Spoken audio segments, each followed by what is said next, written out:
रीना रीना नाम था उस लड़की का। उसके माता पिता कई साल पहले अलग हो गए थे। शुरू शुरू में रीना अपनी माँ के साथ रहने लगी थी, लेकिन बड़ी होते ही वो उससे भी अलग होकर रहने लगी। रीना पहले एक ऑफिस में काम करती थी, लेकिन आजकल उसके पास कोई नौकरी नहीं थी। रीना को आज एक नौकरी की सख्त जरूरत थी, लेकिन काफी कोशिशों के बाद भी उसे कहीं नौकरी नहीं मिल पा रही थी। एक दिन रीना के घर एक खत आता है। इस खत में उसे एक नौकरी पेश की गई थी। ये नौकरी एक मेड की थी और रीना को ये काम एक गाँव में जाकर करना था। क्योंकि रीना के पास कोई नौकरी नहीं थी, तो वो गांव में जाकर मेड का काम करने का फैसला करती है। अगले ही दिन एक बस शहर को पीछे छोड़कर जंगल की तरफ बढ़ रही थी और इस बस में रीना बैठी थी। ये बस एक लंबे थकावट भरे सफर के बाद रुकती है और रीना जैसे ही बस से बाहर निकलती है तो उसे बस ड्राइवर के साथ एक आदमी नजर आता है। रीना दोनों के पास आती है, जिसके बाद आदमी कहता है, मेरा नाम पैमरी है और मेरे परिवार ने ही तुम्हें नौकरी पेश की थी। तुम्हारा मैसेज पढ़कर मैं तुम्हें लेने आया हूँ। उसकी बात सुनकर रीना उससे पूछती है कि तुम्हारा घर कहाँ है। अब पैमरी उसे बताता है कि हमारा घर गांव में है और वो जंगल पार कर यहाँ से 5 मील दूर है। इसके बाद वो दोनों पैदल ही गांव की ओर बढ़ने लगते हैं, क्योंकि पैमरी के गांव तक बस नहीं जाती थी। रास्ते में रीना पैमरी से पूछती है कि तुम लोग जंगल में कैसे रह रहे हो। इस पर पैमरी बताता है कि हम लोग शिकार और खेती कर दिन गुजारते हैं। इस तरह बातें करते करते वो गाँव में पहुँच जाते हैं। इस छोटे से गाँव में थोड़े से ही लोग रहते थे। गाँव की औरतें आगे बढ़कर रीना का स्वागत करती है, जिसके बाद मैरी नाम की लड़की रीना को उसका कमरा दिखाती है। मैरी इसी गांव की लड़की थी और वो पैमरी की छोटी बहन थी। थोड़ी ही देर बाद खाना बनकर तैयार हो जाता है, जिसके बाद रीना पैमरी के परिवार के साथ बैठकर खाना खाने लगती है। पैमरी के परिवार में उसकी माँ, उसकी दादी, उसका बड़ा भाई और छोटी बहन मैरी थी। ये पूरा परिवार काफी धार्मिक था, जो खाना खाने से पहले हर बार प्रे करता था। आज भी ये लोग प्रे करते हैं और प्रे करने के बाद खाना खाते हैं। खाना खाने के बाद मैरी रीना को उसका काम समझाती है और साथ ही साथ उसे गांव भी दिखाती है। शहर से दूर और जंगल के बीच बने इस गांव में आकर रीना काफी खुश थी। रात को सोने से पहले रीना अपने दांतों की सफाई कर रही थी और इसी बीच उसे एक लड़की की चीख सुनाई देती है। ये चीख सिर्फ एक बार कैबिन से आई थी, जिसके कारण रीना इसे वहम मानकर नजरअंदाज कर देती है। अगले दिन सुबह रीना पास की एक झील में नहाने लगी थी।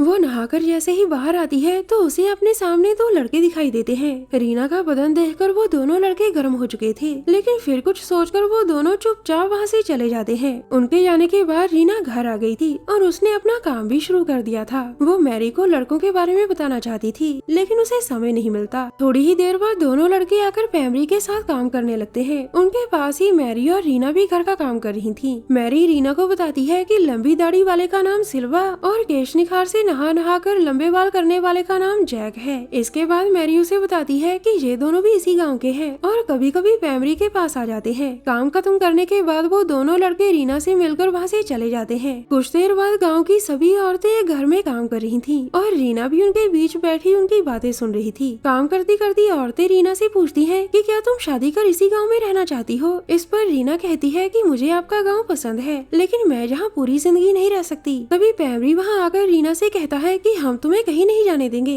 ये बात रीना को अच्छी नहीं लगती, जिस कारण वो गुस्सा होकर वहाँ से बाहर निकलती है। उसके निकलने के बाद पैमरी सभी औरतों को प्रे कराने लगता है। रीना को मैरी समझाने की कोशिश करती है कि पैमरी मजाक कर रहा था, मगर रीना को ऐसा मजाक बिल्कुल पसंद नहीं था। रीना को मनाने के लिए कुछ और औरतें भी बाहर आ जाती हैं और उसी पल एक अजीब सी हलचल शुरू हो जाती है। पैमरी भी रीना को मनाने के लिए बाहर आ गया था, लेकिन रीना लगातार उनसे कह रही थी कि मैं यहाँ काम करने आई हूँ, किसी से शादी करने नहीं। इसी दौरान एक कमरे का दरवाजा खुलता है और कमरे से बाहर निकलकर कोई रीना के सामने खड़ा हो जाता है। रीना सामने वाले को देखकर बहुत डर गई थी, क्योंकि दिखने में वो आदमी बिल्कुल शैतान लग रहा था। वो जल्दी जल्दी रीना को पकड़कर उसकी इज्जत लूटने की कोशिश करता है। गांव की औरतें और पैमरी शैतान से डरते थे, जिसके कारण वो चुपचाप खड़े सब देख रहे थे। रीना की चीखें सुनकर सिल्वा और जैक भी वहाँ आ गए थे। वो दोनों शैतान को पकड़कर एक तरफ ले जाने लगते हैं, लेकिन ये शैतान काफी ताकतवर था। वो सिल्वा से बचकर फिर से रीना की इज्जत लूटने की कोशिश करने लगता है। रीना की इज्जत बचाने के लिए मैरी अपने कपड़े उतारकर उसे अपने पास आने को कहती है। शैतान की नजर जैसे ही मैरी पर पड़ती है तो वो रीना को छोड़कर मैरी की ओर बढ़ने लगता है। अब खुद को बचाने के लिए मैरी जल्दी जल्दी वहाँ से दौड़ती है और शैतान उसके पीछे लग जाता है। उनके जाने के बाद औरतें रीना को बताती है कि वो कोई शैतान नहीं है, बल्कि इसी गाँव में रहने वाला मैक्स है। मैक्स जन्म से ही ऐसा था और लड़की को देखकर वो पागल हो जाता है। औरतों की बात सुनकर रीना पूरे गाँव को पागल कहती है और साथ ही साथ उन्हें बताती है कि मैं अभी इस गाँव से जा रही हूँ। रीना की बात सुनकर पैमरी कहता है कि शहर जाने वाली बस कल शाम को आएगी।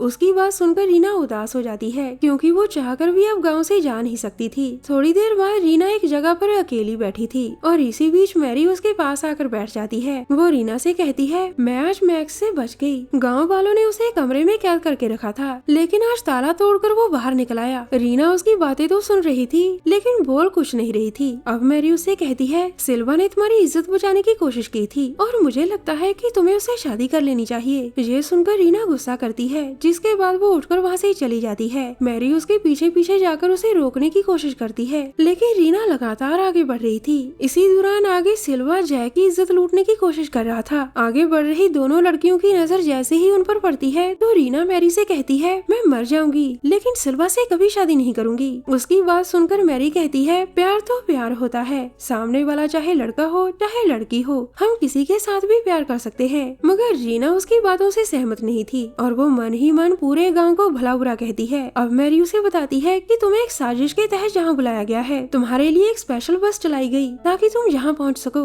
उसी पर रीना की नजर बस ड्राइवर पर पड़ती है। बस ड्राइवर भी इसी गाँव का रहने वाला था। अब सभी गाँव वाले रीना की ओर बढ़ रहे थे, जिन्हें अपनी ओर आते देखकर रीना बहुत डर गई थी। पैमरी उसके पास आकर कहता है, हमने तुम्हें यहाँ इसलिए बुलाया है ताकि तुम हमारे बच्चों को जन्म दे सको। गाँव वालों का सच जानकर रीना सदमे से बेहोश हो जाती है। कुछ देर बाद रीना को होश आ गया था और गाँव वाले उसे सिल्वा से शादी करने के लिए मना रहे थे। काफी कोशिशों के बाद भी रीना शादी के लिए नहीं मानती और मौका देखकर वहाँ से भागकर जंगल की ओर दौड़ने लगती है। थोड़ी ही देर बाद शाम हो गई थी। रीना अभी लगातार दौड़ रही थी और गाँव के आदमी उसे कुत्तों की तरह ढूंढ रहे थे। सिल्वा हर हाल में रीना को पकड़ना चाहता था क्योंकि उसने भी फैसला कर लिया था कि अब रीना ही उसके बच्चे को जन्म देगी। रीना भागकर हाईवे तक जाना चाहती थी और इसी दौरान एक औरत पीछे से वार कर उसे बेहोश कर देती है। रीना को अगले दिन सुबह होश आता है। वो इस समय उसी अंधी औरत के पास बैठी थी जिसने उसे बेहोश किया था। रीना उससे पूछती है कि तुम कौन हो और मुझे बेहोश क्यों किया था। इस पर औरत बताती है, मुझे लगा कि तुम मुझ पर हमला करना चाहती हो, इसीलिए मैंने तुम पर वार किया, मगर बाद में जब तुम्हारे बदन को छूकर पता चला कि तुम एक लड़की हो तो मैं तुम्हें अपनी झोपड़ी में ले आई। औरत की बात खत्म होते ही रीना को गाँव के आदमियों की आवाज सुनाई देती है,